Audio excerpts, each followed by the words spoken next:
Hello guys, welcome to our channel. In this video, we will continue the remaining part of chapter 5, the fundamental unit of life. Let's start with cell wall. Cell wall क्या है? सभी plant cell के पास plasma membrane के बाहर एक और rigid outer covering होती है जिसको क्या बोलते हैं? Cell wall. रिजिड मतलब ये क्या होती है? हार्ड। जो सेल वॉल है ये सेल्यूलोज की बनी होती है। सेल्यूलोज क्या है? एक कॉम्प्लेक्स सब्सटेंस है। कॉम्प्लेक्स सब्सटेंस मतलब ये बहुत सारी सब यूनिट से मिलकर बना है और इसका काम है सेल के स्ट्रक्चर को स्ट्रेंथ प्रोवाइड करना।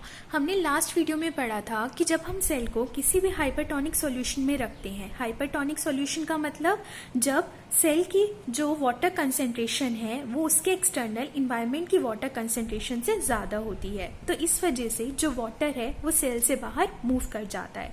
तो इसमें क्या लिखा है कि जब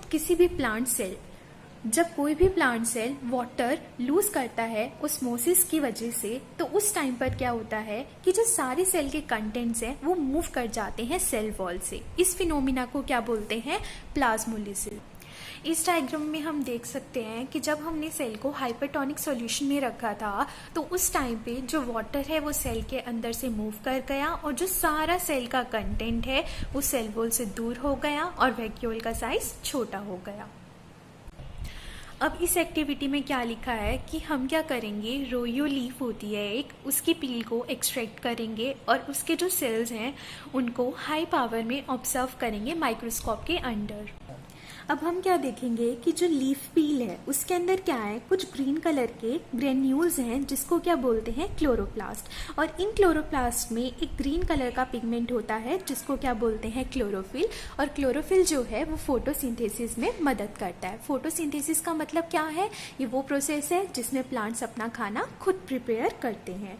अब हम क्या करेंगे, जब हमारे रोयो लीफ पील को बॉईल करेंगे वाटर के अंदर तो उसकी वजह से सारे जो सेल्स है वो किल हो जाएंगे। तो अब हम क्या करेंगे, कंसंट्रेटेड सॉल्यूशन लेंगे शुगर का या फिर सोल्ट का। तो हम क्या देखेंगे कि जो सेल्स हैं उसमें ऑस्मोसिस नहीं हो रहा है। क्यों? क्योंकि जब हमने बॉइलिंग करी थी तो बॉइलिंग करने की वजह से जो सारे सेल्स थे वो डेड हो गए थे। डेड होने की वजह से वाटर जो है वो प्लाज्मा मेम्ब्रेन के थ्रू यूं ही फ्रीली मूव कर रहा है और वहाँ पे कोई भी प्लाज्मोलिसिस जो है वो हमें ऑब्जर्व नहीं हो रही। तो इस एक्टिविटी से क्या पता चलता है कि जो प्लाज्मोलिसिस है ये सिर्फ लिविंग सेल्स ही शो करते हैं और डेड सेल शो नहीं करते। जो सेल वॉल है ये परमिट करती है, मतलब अलाउ करती है प्लांट फंजाई और बैक्टीरिया को विथस्टैंड करने में जब उनको किसी भी डाइल्यूट का मतलब हाइपोटोनिक सॉल्यूशन में रख दिया जाए, यानी कि जब वाटर की कंसेंट्रेशन बाहर ज़्यादा हो और सेल के अंदर कम हो। ऐसे मीडियम में क्या होता है, जो सेल्स है अगर बाहर कंसेंट्रेशन ज़्यादा है तो वो पानी को अंदर ले लेंगे और सेल क्या हो जाएगा? स्वेल हो जाएगा। अगर पानी की कंसेंट्रेशन ज़्यादा होगी तो जो सेल वॉल है उस पर प्रेशर लगेगा, तो इस केस में जो सेल वॉल है वो भी इक्वल प्रेशर वापस लगाएगी ताकि जो सेल है वो विथस्टैंड कर सके ऐसे मीडियम में और सरवाइव कर पाए। यही वजह है कि ऐसे कंडीशंस में जो प्लांट सेल है वो सरवाइव ज़्यादा कर पाता है as compare to animal cell. अब हमारा नेक्स्ट टॉपिक है न्यूक्लियस। हमने जब अनियन पील की स्लाइड बनाई थी तो हमने क्या देखा था कि जो कुछ रीजन्स हैं वो डार्क कलर के दिखाई दे रहे हैं। मैंने क्या बताया था, उन डार्कर रीजन को क्या बोलते हैं? न्यूक्लियस। तो उस टाइम पे हमने यूज़ किया था आयोडीन सॉल्यूशन का। उसके अलावा हम सेफ्रोनीन सॉल्यूशन को भी यूज़ कर सकते हैं एज अ स्टेन और मिथाइलिन ब्लू सॉल्यूशन को भी। तो न्यूक्लियस क्या है? एक डार्क कलर का स्पेरिकल या फिर ओवल या फिर डॉट लाइक का स्ट्रक्चर है जो मेनली कहाँ पे होता है? सेंटर के पास होता है। अब न्यूक्लियस के अंदर क्या होती हैं? 4 चीजें होती हैं। पहला न्यूक्लियर मेम्ब्रेन, दूसरा न्यूक्लियोप्लास्ट, तीसरा क्रोमोसोम्स और फोर्थ न्यूक्लियोलस। सबसे पहले न्यूक्लियर मेम्ब्रेन क्या है? जो न्यूक्लियस है इसके ऊपर डबल लेयर कवरिंग होती है जिसको क्या बोलते हैं? Nuclear membrane. इसके ऊपर क्या होते हैं? पोर्स होते हैं, जिन पोर्स मतलब होल्स, उनके थ्रू जो सामान है वो ट्रांसफर होता है न्यूक्लियस और सेल के साइटोप्लाज्म के बीच में। साइटोप्लाज्म क्या है? सेल का फ्लूइड पार्ट। जो न्यूक्लियस है उसके अंदर क्या होते हैं? क्रोमोसोम्स। क्रोमोसोम्स क्या होते हैं? ऐसे रॉड शेप स्ट्रक्चर्स होते हैं, लेकिन ये सिर्फ कब दिखाई देते हैं? जब सेल डिवाइड कर रहा होता है। क्रोमोसोम के पास सारी इंफॉर्मेशन होती है, जो भी कैरेक्टर्स ट्रांसफर होते हैं पेरेंट से उनकी नेक्स्ट जनरेशन में। हमें पता है कि कुछ ना कुछ जो हमारी फीचर्स है वो हमारे पेरेंट्स से मिलते हैं। क्यों मिलते हैं? क्योंकि जब भी जो कैरेक्टर्स हैं वो हमेशा कुछ ना कुछ इंफॉर्मेशन लेके आते हैं पेरेंट्स से उनकी जनरेशन में। किसकी फॉर्म में? डीएनए की फॉर्म में। डीएनए की full form deoxyribo nucleic acid. जो क्रोमोसोम्स हैं ये दो चीज़ों के बने हैंगे, डीएनए के और प्रोटीन के। अब जो फंक्शनल सेगमेंट्स है डीएनए के उसको क्या बोलते हैं? जीन्स। ये तो हमने पढ़ लिया जब सेल डिवाइड करता है तो क्या होता है, लेकिन अगर सेल डिवाइड नहीं कर रहा होता तो डीएनए किसकी फॉर्म में प्रेजेंट होता है? क्रोमेटिन की फॉर्म में। क्रोमेटिन क्या है? एंटेंगल मास है थ्रेड लाइक स्ट्रक्चर्स का। तो इसका मतलब क्या हुआ? जब भी सेल डिवाइड करने वाला होगा तो क्रोमेटिन खुद को चेंज कर लेगा क्रोमोसोम में। तो हम इस बात को समराइज कर लेते हैं। जो न्यूक्लियस है वो उसके अंदर क्रोमोसोम्स प्रेजेंट होते हैं। क्रोमोसोम्स क्या है? रोड शेप स्ट्रक्चर्स है। ये किस केस में होता है? जब सेल डिवाइड कर रहा होता है। क्रोमोसोम दो चीज़ों का बना है, डीएनए का और प्रोटीन का। डीएनए की फुल फॉर्म क्या है? Deoxyribo nucleic acid. इसके अंदर सारी इंफॉर्मेशन है कि कैसे जो कैरेक्टर्स है वो ट्रांसफर होंगे पेरेंट से उनके चाइल्ड में, मतलब नेक्स्ट जनरेशन में। जीन्स क्या है? फंक्शनल सेगमेंट्स है डीएनए के। और क्रोमेटिन क्या है? वो मटेरियल जब सेल डिवाइड नहीं कर रहा होता। ये क्या है? एंटेंगल मास है थ्रेड्स का। अब हम न्यूक्लियस के फंक्शंस पढ़ लेते हैं। न्यूक्लियस जो है ये बहुत इंपॉर्टेंट रोल प्ले करता है सेलुलर रिप्रोडक्शन में। सेलुलर रिप्रोडक्शन का मतलब क्या है?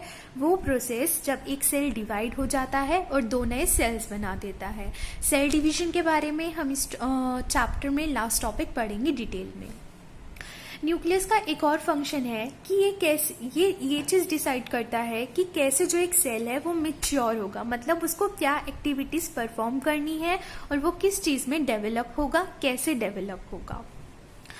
अब कुछ ऑर्गेनिजम्स ऐसे होते हैं जिनका जो न्यूक्लियर रीजन है वो बहुत पुअरली डिफाइंड होता है, मतलब उसमें बहुत कम चीज़ें होती हैं और ना ही उसके पास न्यूक्लियर मेम्ब्रेन होती है।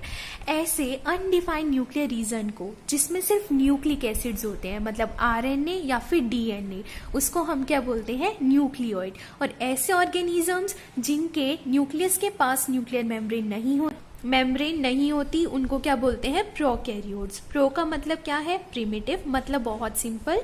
और कैरियोट का मतलब क्या है? न्यूक्लियस। ऑर्गेनिजम्स जिनके पास ऐसे सेल्स हैं जिनके न्यूक्लियस के पास न्यूक्लियर मेम्ब्रेन है उनको क्या बोलते हैं? यूकैरियोट्स। जो प्रोकैरियोटिक सेल्स हैं इनके पास ज्यादा से ज्यादा मतलब ऑलमोस्ट सारी ही साइटोप्लाज्मिक ऑर्गेनेलीज नहीं होती, जबकि जो ये सारी ऑर्गेनेलीज हैं इनके अंदर जो फंक्शंस है वो कौन परफॉर्म करता हैगा? साइटोप्लाज्म के पार्ट्स। जो क्लोरोफिल है ये किसके अंदर प्रेजेंट होती है? फोटोसिंथेटिक प्रोकैरियोटिक बैक्टीरिया के साथ और एसोसिएट होती है मेम्ब्रेनस वेसिकल्स के साथ। वेसिकल्स का मतलब क्या है? बैग लाइक स्ट्रक्चर्स, लेकिन प्लास्टिड के साथ नहीं। हमें पता है कि जो क्लोरोप्लास्ट है, हमने थोड़ी देर पहले एक एक्टिविटी में पढ़ा था कि क्लोरोप्लास्ट वो स्ट्रक्चर्स हैं जिनके पास ग्रीन कलर का पिगमेंट है क्लोरोफिल, लेकिन हमें पता है कि बैक्टीरिया के पास जो ऑर्गेनेलीज है वो तो होती ही नहीं है, तो उनके पास प्लास्टिड भी नहीं होती। इस वजह से जो फोटोसिंथेटिक प्रोकैरियोटिक बैक्टीरिया है, मतलब ऐसा बैक्टीरिया जो अपना खाना खुद बनाता है, तो उसके अंदर क्लोरोफिल किसके साथ मिलके काम करती है? मेम्ब्रेनस वेसिकल्स के साथ। अब हमारा आज का लास्ट टॉपिक है साइटोप्लाज्म। जब हम अनियन पील का या फिर ह्यूमन चीक सेल की स्लाइड प्रिपेयर करते हैं तो हम क्या देखते हैं कि जो आधे से ज़्यादा स्लाइड है, मतलब आधे से ज़्यादा जो हमारा सेल का रीजन है वो कैसा है? लाइटली स्टेन, मतलब उसका कोई कलर ही नहीं होता, बहुत ही ज़्यादा कम, बहुत ही लाइट होता है। उस रीजन को हम क्या बोलते हैं? साइटोप्लाज्म। साइटोप्लाज्म क्या है? सारा सेल का फ्लूइड कंटेंट है किसके अंदर? प्लाज्मा मेम्ब्रेन के अंदर। साइटोप्लाज्म के पास ही सारी सेल ऑर्गेनेलीज होती हैं और हर एक ऑर्गेनेली जो है एक स्पेसिफिक फंक्शन परफॉर्म करती है। जो प्रोकैरियोट्स हैं इनके पास न्यूक्लियर रीजन तो अनडिफाइंड होता है, हमने अभी अभी पढ़ा। साथ के साथ जो मेम्ब्रेन बाउंड सेल ऑर्गेनेलीज होती हैं वो भी एब्सेंट होती हैं, जबकि जो यूकैरियोटिक सेल है उसके पास न्यूक्लियर मेम्ब्रेन भी है और मेम्ब्रेन बाउंड ऑर्गेनेलीज भी है। मेम्ब्रेन का क्या फंक्शन है? हम एग्जाम्पल ले लेते हैं वायरस का।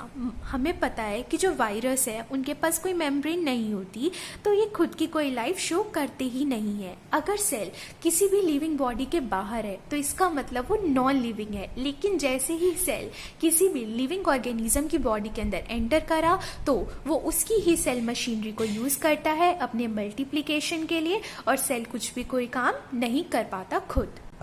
तो अब हम प्रोकैरियोटिक सेल और यूकैरियोटिक सेल का डिफरेंस भी डिस्कस कर सकते हैं। पहला क्या है? जो साइज है प्रोकैरियोटिक सेल का बहुत कम होता है, बहुत छोटा होता है। ठीक है, कितना होता है? 1 to 10 माइक्रोमीटर। माइक्रोमीटर किसके इक्वल होता है? 10⁻⁻6 मीटर के।